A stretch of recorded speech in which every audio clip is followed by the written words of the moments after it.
నమస్కారం. మాఘ పురాణం 23వ రోజు పారాయణలోకి వచ్చాం. ఇది కూడా మనకి నైమిసారణ్యంలో చెప్పబడిన గాథేనండి.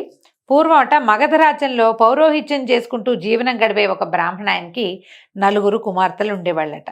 వీళ్ళందరూ యవన ప్రాదుర్భావంలోనే ఉన్నారు. పిల్లలు పెద్దవాళ్ళు అయ్యారనమాట. చక్కగా అందంగా చాలా కళగా కనపడుతుండేవాళ్ళు. వాళ్ళు ఆ గ్రామ కోనేటి వద్దున్న ఉద్యానవనంలో పువ్వులు కోసుకొని రోజు దేవాలయంలో దేవుడికి సమర్పించేవాళ్ళు. మనకు తెలిసిన కథల్లోనండి అష్టవర్షాత్ భవేత్ కన్య అని 8 ఏళ్లకే పిల్లలకి పెళ్ళిళ్ళు చేసేయటమే మనకు తెలుసు. కానీ పూర్వగాథలన్నిట్లలో కూడా పిల్లలు పెద్దవాళ్ళు అయ్యాకే పెళ్ళిళ్ళు చేసేవాళ్ళండి. మనకి కలియుగంలో ఈ సమస్య ఉండేదో ఏంటో మరి తెలీదు. అయితే ఒకనాడు ఆ కోనేటి వద్దకి స్నానం చేయటానికి వచ్చాడట ఒక కుర్రవాడు, గురుకుల విద్యార్థి.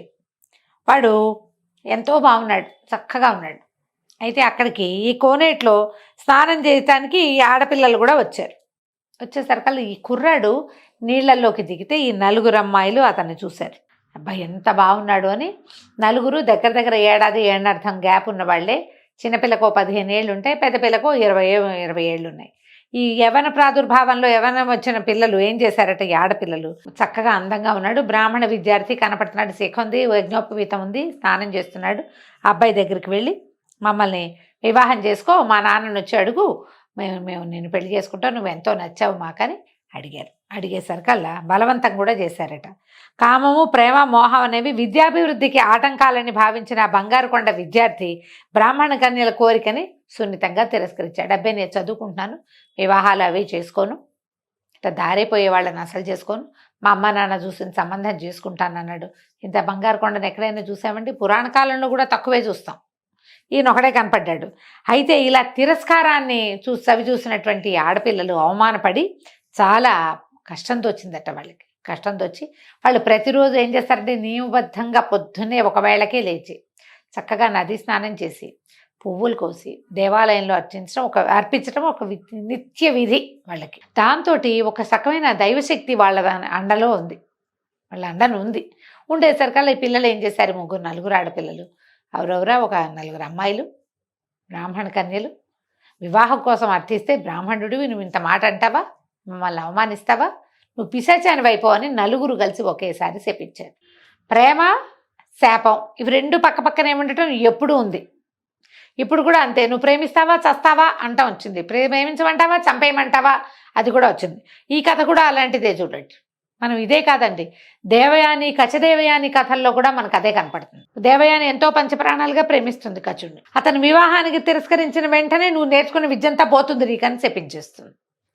అంత ప్రేమించిన వాళ్ళు ఎట్లా శపిస్తారో అర్థం కాదు అంటే ఆ తిరస్కారాన్ని సహించలేరు.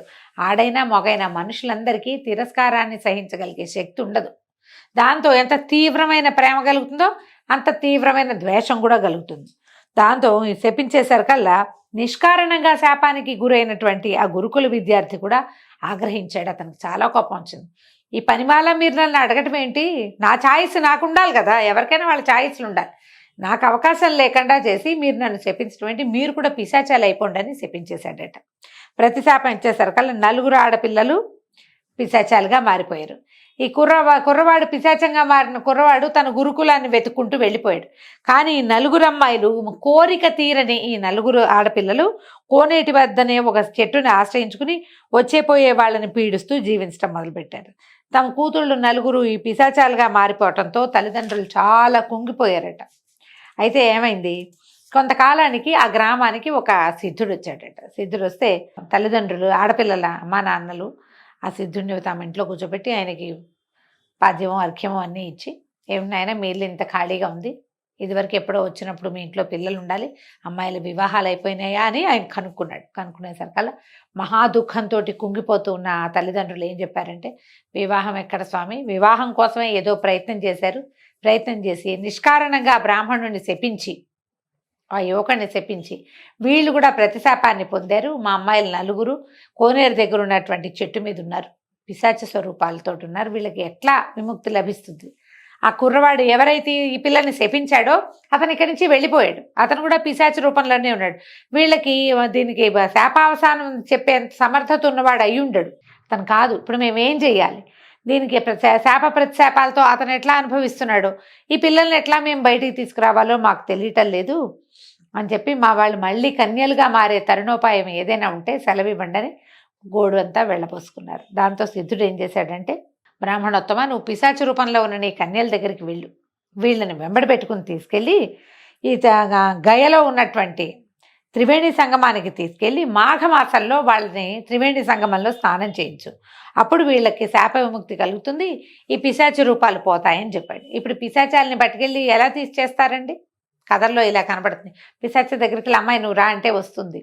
అప్పుడు ఈయన వెళ్ళి తల్లిదండ్రి ఇద్దరు వెళ్ళి పరిపరి విధాలుగా అమ్మాయిల్ని బతిమలాడుకుని ఈ స్వరూపాలతోటి ఈ రకంగా చేస్తే ఇంకా మీకు పాపం పెరిగిపోతుంది, ఈ పిశాచి జన్మ వదలకుండా ఇలాగే ఉండిపోతుంది, ఈ పాప అందరినీ పీడించిన పాపం అంతా మీ ఖాతాలో పడుతుంది, తర్వాత ఏదైనా అవకాశం లభించి ఈ రూపం మారినా కూడా ఈ పాపాలు మీ వెంట పడతాయి, ఈ కర్మలు మిమ్మల్ని వదిలిపెట్టవు కాబట్టి రమ్మని చెప్పి ఆయన ఏం చేశాడంటే 4 కుమార్తెల్ని ఒప్పించుకున్నాడు.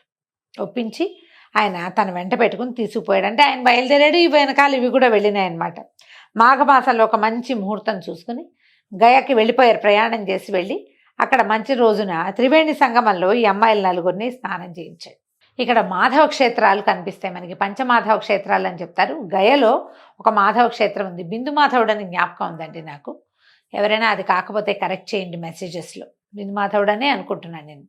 అయితే ఈ బిందు మాధవ క్షేత్రంలో ఈ పిల్లల పేరుతోటి అర్చనలు అవి చేయించి చాలా విశేషంగా పూజ చేయించి చేసేసరికల్లా ఈ 4 అమ్మాయిలకి పిశాచ రూపం పోయిందట.